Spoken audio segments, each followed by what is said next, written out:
Hi, I'm Bob McCauley with Superwire Telecom, and this is another episode of Around Leisure World, where we have interesting guests from Leisure World talking about interesting things. Today we have Mark Barnett, who is going to be helping us understand with a book review of The Physics of the Future by Michio Kaku. And Michio Kaku was a young boy, about 8 years old, when he first heard of his teacher said that the greatest scientist in the world had died that day. And that night he read in the newspaper that not only had he died, his name was Albert Einstein, and he had died and he was not able to finish the manuscript of his life that he had pursued, and that was the theory of everything, where everything could be explained in perhaps one short 1-inch sentence, and in that 1-inch sentence it would allow people to understand the mind of God. And so that was a very important item in his life. He said he just couldn't understand how could the greatest scientist in the world not finish a book if he was the greatest scientist. And so the second thing that happened in his life that got him interested in this subject was he said he was addicted to Flash Gordon, Saturday morning series on television that he had Buster Crabbe. And everybody loved Buster Crabbe and how Buster Crabbe would have the trips to the moon and particle accelerators and all sorts of monsters that he would create and things like that. And he was just totally addicted. But as time went on, he realized that the real hero of that series was the scientist behind everything that happened. And that's what pointed him, plus the item with that he saw with Albert Einstein not being able to finish. He said, I'm going to finish the physics of the future. And so that's why today we talk about the physics of the future, looking to see what's going to happen between now and 2100. And so I don't expect to live that long, Mark, but I certainly like some of the things that they're talking about, especially knee replacements. I certainly would rather have a little genetic replacement of a particle in my knee as opposed to having that whole knee replaced. So anyway, enough of what got me into this. Mark, can you give us a little bit of summary? You've read the book. Give us a summary of the book, and then let's look in one item and with a little closer introspection. Well, to give you a little idea, title, as Bob said here, is Physics of the Future. But the subtitle is very revealing. How Science Will Shape Human Destiny and Our Daily Lives by the Year 2100. And on the back, renowned theoretical physicist Michio Kaku details the developments in computer technology, artificial intelligence, medicine, which we will focus on the medicine, also space travel that are posed to happen over the next 100 years. And he considers how these inventions will affect world economy by addressing several questions. Who will have jobs? Which nations might prosper? And Kaku interviews 300 scientists in doing this, already working in their labs on astonishing prototypes. He also takes into account the rigorous scientific principles that regulate how quickly and how safely and how far technologies can advance. And so he forecasts a century of earth-shaking advances in technology that could make even the last few centuries' leaps and bounds seem really insignificant. And so in his thesis here, as Bob said, a couple passions he had to understand the laws of the physics and also the desire to see the future. And so the key to understanding the future for Kaku was to understand the fundamental laws of physics. And of course, he's a physicist. And basically that includes gravity, electromagnetism, and the nuclear forces. However, as he says here in the opening of his book, in the introduction, there's been many attempts to predict the future, and often written by historians, sociologists, science fiction writers who really didn't understand science itself. And so why he interviewed the 300 scientists here, the scientists are the insiders who actually will be creating the future in their laboratories. And most of them are too busy trying to do their work to write books on what the future is going to be like. And so this book, he says, is different because he hopes to give an insider's perspective as to what we can expect. Now, he wrote a book in the past called Visions, which discussed how science will evolve in the upcoming decades. Kaku wrote this book. A previous book called Okay. Visions, yes. Okay. And he says, I am gratified that many of the predictions that he made in the book are being realized today right on schedule. And so he was very happy with his accuracy. And so this book here takes a much more expansive view of the future into this century, discussing the technologies that will probably mature within the next 100 years and with the fate of humanity. Now, one of the very important things, as I said just a moment ago, we have to understand the laws of physics to understand what can be possible. It has to fit the laws of physics. If it doesn't fit the laws of physics, it's not possible. Okay? Predictions can always be flawed, but one way to make them as authoritative as possible is to grasp the four fundamental forces that work in the universe. And I said gravity, electromagnetism, and the two nuclear forces. And if they don't fit into that, it won't work. Like, for example, try and invent something that will go faster than the speed of light. That's a violation of the laws of physics. So warp drive may really be out of the question. Okay? But he mentions there's 5 points here that he took into consideration. This book, one, is based on interviews with more than 300 top scientists. Every scientific development mentioned in this book is consistent with the laws of physics. The four forces and fundamental laws of nature are pretty much known, and we don't expect any new changes in those. And prototypes of all the technologies mentioned in this book already exist. And also this... And that's an important thing. Right. He's talking about the fact that somewhere on this earth, there's been an experiment that has actually proven those items to be true. Right, like teleportation. You can do that with an atom or a few groups of atoms. Things like that. Okay? So also the last point, number 5, is that this book was written by an insider who understands these laws and principles. One of the great principles, though, and it's not a principle of physics, by which to understand his thesis, is what he calls the caveman principle. And that's kind of interesting. He says here, in the past, why did predictions fail to materialize? Well, and so Kaku conjectures that people largely rejected some forms of technology. Like, for example, you can make wristwatches and cell phones that you can see who you're talking to. A lot of people don't like that. It's not selling because they feel they have to be fixed up before they can talk to somebody face to face. Okay, so there's human vanity that has to be taken into account for. And so also he says, genetic and fossil evidence indicates that modern humans who look just like us emerged from Africa more than 100,000 years ago. But we see no evidence that our brains and personalities have changed much since then. Basically what he's saying, how people were 25, 50, 100,000 years ago, their inner nature is basically the same as it is today. And then he says, here,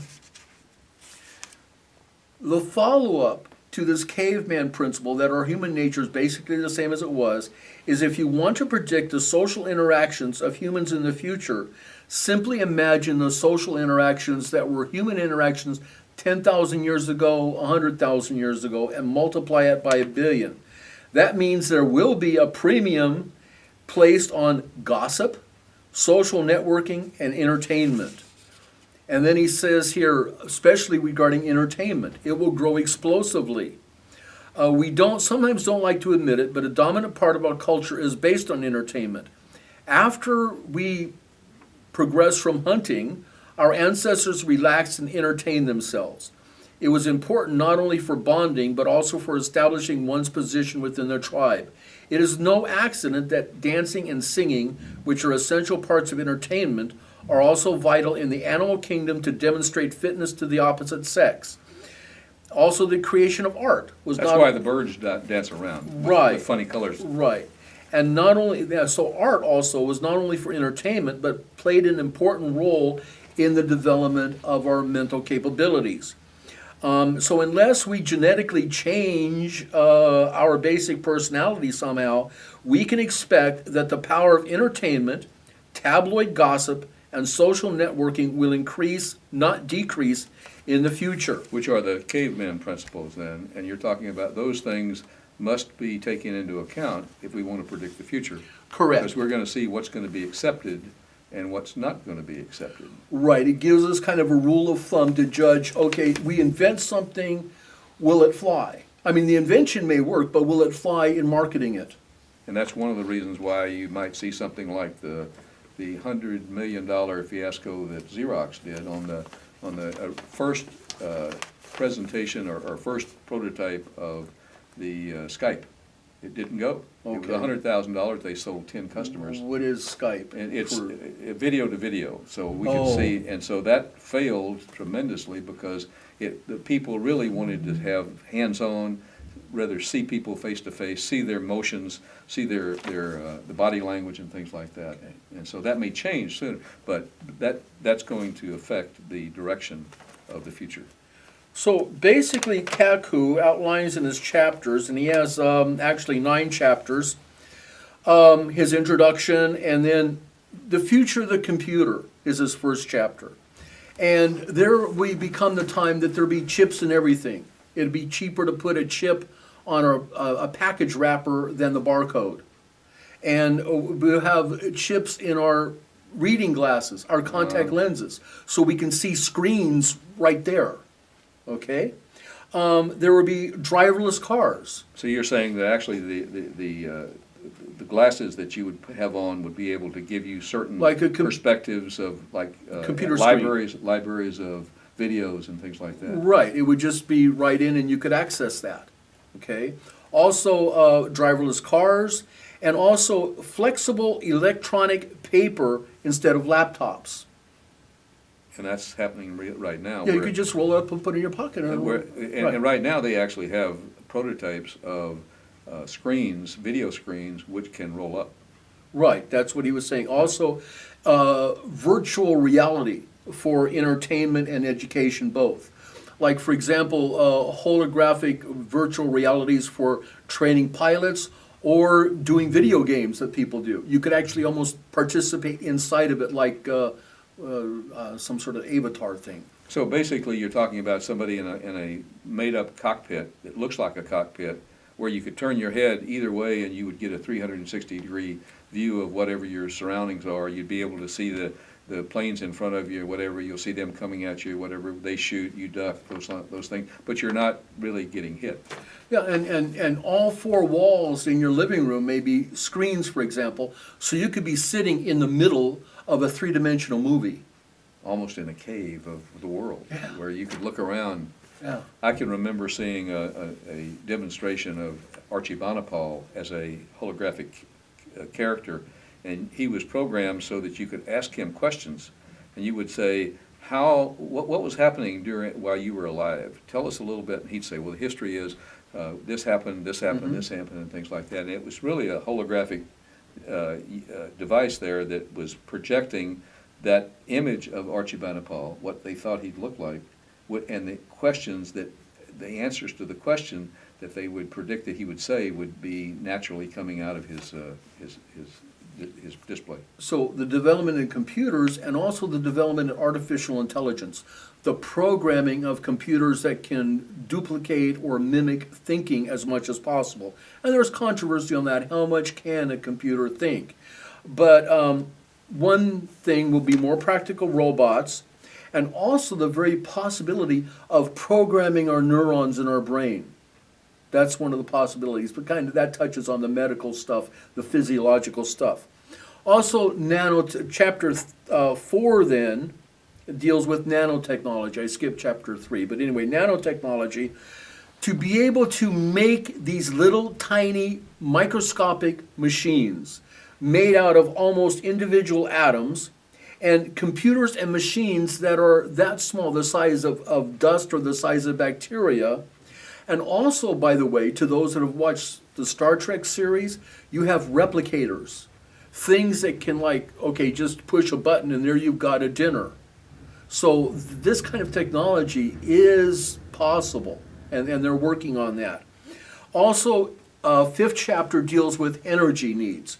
Solar, geothermal, winds, electrical cars I mentioned, but on working magnetically and electrically, if they can develop room temperature superconductors. Now, when you run an electrical current at, say, 300 or 400 degrees below 0 Fahrenheit, that electrical current will run almost forever.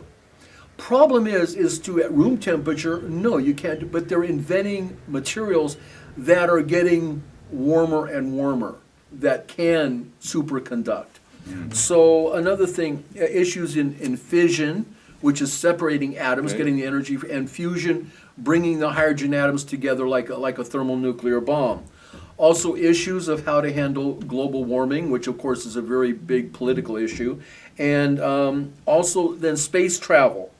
To exploit, there's water on the moon, they've discovered that, how to exploit that. How to, what's called terraform, moons and planets. For example, could we turn Mars or Venus or the planet, the moon Titan, into more Earth-like, so it wouldn't be some sort of heroic measure to live on there? So those are all, also planetary tourism could be a very big thing. One of the issues of the book, though, is also, well, what will this do to economics and wealth? In some ways, it could almost do away with certain aspects of economics, Like workers, competition. like workers. Correct. If you got replicators, what do you need to work for? Just about, okay? And so his eighth chapter deals with the future of humanity, planetary civilization. What would it mean that we're now living in a global planetary civilization? What will that kind of civilization look like? Where is this technology taking us? What will global planetary civilization mean to us personally? An economy that's worldwide, which we almost already have. How will this affect the middle class? What will be culture, things in various cultures or nations that will survive? What may become obsolete or abolished? What will be the role of nations in the future? In fact, if we have a global civilization, will there still be any kind of nations, or will they be relegated to the difference like between Nevada, Arizona, and California? Just states of a world country, a world nation, you might say. But the most dangerous transition for Kaku, he says, our own inner human nature and the wisdom to handle all the changes. And so his last chapter, actually. And I assume that he's talking about things like the development of viruses that would destroy a whole nation and things like that. Well, he does deal with terrorism and dictatorships, but in the last section, the transition of our human nature, we're going to have to become more altruistic. We have this obsession with competition. We have this obsession with survival and beating the other guy that's so ingrained into Western capitalistic civilization. That almost goes back to the caveman principle. It does. We have that inner nature of self-protection. Okay? Survival instinct. One thing I was surprised at is his focus on automobiles, the future of automobiles. I would have expected that we would get rid of automobiles, but I would just, from what you've said, it's like maybe that's the caveman principle, that people like to have the touch and feel of an automobile. Yeah, people like to drive them. So driverless cars, even though they have the technology for it, like an electronic strip down the middle of the road, and you just program your car to go such and such, and it would do that automatically, people might not like that. They want to drive, So anyway, then the last chapter is a day in the life. He takes a couple individuals and what it would look like to live one day in the year 2100. So that's kind of a fun chapter. But to focus in on what you had asked me, and probably more appealing to the audience out there, is what is the future of medicine? How can we better perfect our body? And in medicine and health, what comes beyond? What's the future of that? As you say, growing a new knee, growing a new hand. finger, a new Yeah. teeth, new Yes. eyes, new brain cells for people that are stroke patients, to be able to regenerate nerve tissue. Because once nerve tissue is damaged, it grows back only so very, very slowly. And nerve tissue, if it's killed, it won't grow back at all. So some of the issues that he mentions is tissue engineering, body scanners, like in the Star Trek, they have their tricorders that could scan your body for any kind of ailments to do that. Also, they're developing, like, you all know what smart bombs are. Well, little nanotechnology that can go in our bloodstream. Those are bombs that know what direction to go to hit the target. Right, from 1,000 miles away, you can send a missile right through a window, practically. Now, you're going to send them through the body. We're going to send them to the body to take out cancer cells, or to take out any kind of imperfection. Okay, little search and destroy teams that are working in your body, like what was that Fantastic Voyage by Asimov? Right. Okay. In other words, little remote-controlled drones that can be steered and piloted to do any kind of function in your body, to fix your heart, to fix your liver, to fix your kidney, anything like that. Also, Certainly the technology of drones per se, not micro, but drones, are present in this world today. With surveillance, with just the ability to drive a car, for instance. Sure. You don't have to back a car now. You can buy a car which will parallel park itself. oh, that's right, I saw that. That's sort of the drone attribute. And so also smart pills that can perform any kind of function. And I talked about nano machines that can zap cancer cells. But also chips in our body that have our DNA, our genome program in them, our own personalized genome. And you can put these computer chips not only in the body or in your clothes that can monitor your body functions. So if there's anything out of whack, it can let you know, and the technology can then take care of whatever problem or ailment that this. So what you're saying Chip. is, on my coat, I could have a lining of my coat, which would basically be microchips, which would sense my heartbeat. And if I was a heartbeat patient, then it would know to actually communicate with some surrounding Wi-Fi, which they will be plenty of. He didn't mention, I don't know, I don't remember him mentioning any omniference Wi-Fi, but I think that they will be on each corner. And I think that in the future, certainly by the year 2100, they would be such that you could have those capabilities in your clothes to where it would communicate with your doctor. Right, right. And the chips in your clothes or in your body, that has all your personal information on it. And he also talks about having toilets which would actually measure secretion, which would then tell the doctors, the urologists, and things like that, here's what's happening in this person's life. Okay. Also with the genetic engineering and genome medicine that can be tailored to your own specific needs, but to engineer new tissue. And also with this, I mentioned the body scanners, and also another very controversial thing is stem cell technology. And that with this, you would be able to fix any genetic defect within your body. Also, that you would be able to make designer children. You're married, you want children, you could design your own children practically. Now, that may be a very controversial thing, but anyway, that's a possibility. Gene therapy to fix broken genes. Part of the reason we age is because our genetic molecules break down. So if those could be fixed, it could not only hinder the aging process, reduce it, but could even reverse the aging process and to end diseases. So there are many, many medical advances, and I know to you, And to me, that's probably one of the most valuable. So I can, if I live that long, I could expect to have a face transplant of George Clooney, a brain of Albert Einstein, and et cetera, right? Just don't get it secondhand. So that's some of the issues there. Don't go to your pawn shop to get your genetic changes. No, Okay. no, don't do that.